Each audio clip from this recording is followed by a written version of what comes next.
Illuminati confirmed the cruiserweight match, the best match on Stomping Ground. Will it be though? We are going to cover the entire card right here. This was pre-show, and this match, oh yeah, wow! Tozawa took the Stomping Ground name to a whole new level. I mean, this match right, the crowd, everyone was just going ape, dude. They had us entertained. Everyone was going one after the other, but when it came down to it, Drew Gulak, the plain hamburger. That's how I see Gulak, man. I'm sorry, I've never really been a Gulak fan, but he knows how to wrestle. He's got like I said, that plain Jane. He walks into McDonald's. They say, hey, Gulak, what do you want? He says, I want a plain hamburger, no cheese, no pickles, but with the 205 Live Cruiserweight Championship. If we don't see Bray Wyatt tonight, at least we know who was in his locker room. Lacey Evans. She went in there and literally took his pants, or is it shorts? Well, she was wearing shorts, but the shorts looked exactly like Bray Wyatt's pants. And what is a sassy Southern belle? I wanted to ask you guys, like, is it something that you go to a farm and there's a bell hanging up like right behind the farm and then like there's some kind of sassiness to it? I don't get it. That's her nickname. Oh my gosh. Okay, Becky, let's take this all serious, right? This match was actually, I did enjoy this match. This one was good. Lacey Evans again held her own. But when she went in there, she was going in there with the same game plan as the last time that they faced off. And guess what? Submission, right? Tap out. The man, still no longer Becky 2 belts, but Becky 1 belt. She retains the Raw Women's title. KO, I only have one question for you, bro. What's up? What's up, Woods? How could you? What do you mean, how could I? I mean, wasn't this match designed for me to do one up on you? I don't know, was it? I mean, originally that's what Hero Fix was thinking about. Was he thinking about that? Hero Fix, were you thinking about that? KO, I kind of was. I kind of was thinking about this match right here, putting you guys up in the situation of where you've been.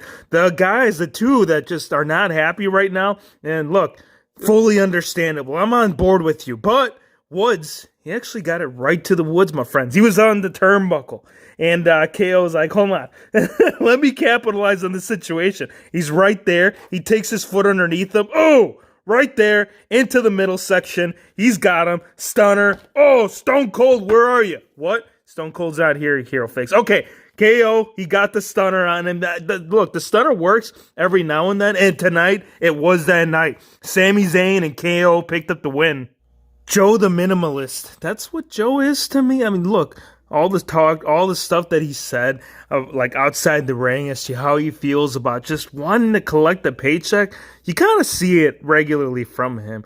You don't see the old Joe that we used to see, and it might have something to do with age, but this match right here, look, the one thing that I wanted to ask Ricochet, like, how's your head doing, man? Like, how do you not get constant or regular headaches? How many flips did you guys see Ricochet do? 1, 2, 3. I think the number will keep going up, but the only number that you should be worrying about going up is Ricochet capturing the U.S. Championship with the 630. Joe, go check it. Go, how about you do this, right? Look, I still want to see you collecting checks for WWE, but you got to do it a little bit differently, and you got to turn it up that notch as to what Ricochet's doing over here. Your new U.S. champion, Ricochet. Was this match about the tag team titles, or was it more about your well-being? Heavy Machinery, they represent the opposite of what these two, right? Organic, you go to the store, you get your strawberries, you look at the aisle and you said, do I want regular strawberries,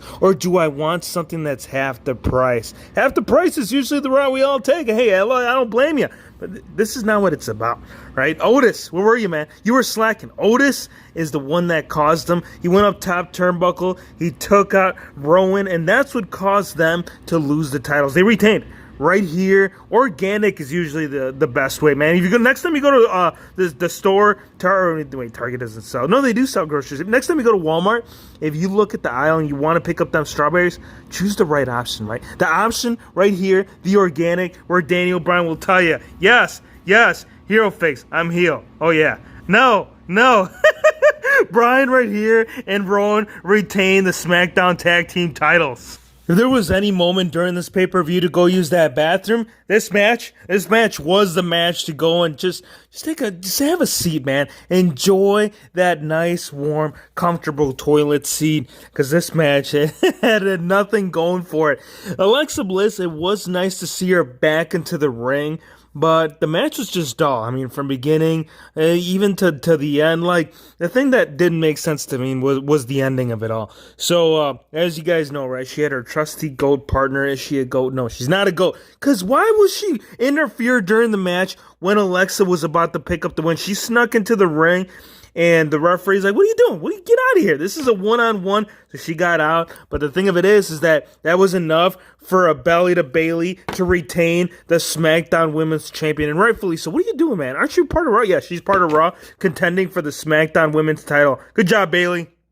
It's like that movie you keep putting into the Blu-ray, like the movie that you know what's going to happen in the middle and in the end, and it's going to be the same outcome. Not your favorite movie. I mean, if it was Jurassic Park, that's actually Hero Fix's favorite movie, by the way, if you were curious. No, I'm talking about the movie where it's like, man, what am I going to watch? Like, we got nothing else to see, so let's grab that one from the rack. That's what this match was for me. This was the match that we've seen before, and we see as to what was going to occur. We know Shane, he was going to be like, yo, big dog, is it cool if I'm part of this match? Sure. The referee says it's fine. All right, let me interfere. And it didn't make a difference. Shane McMahon, this could have been a 2-on-1 handicap match, and the outcome would have been the same. And Drew McIntyre, like, where does this put you at, man? Hold on, I got to get my best Scottish accent out. You ready? I don't know, Hero Fix. I don't know.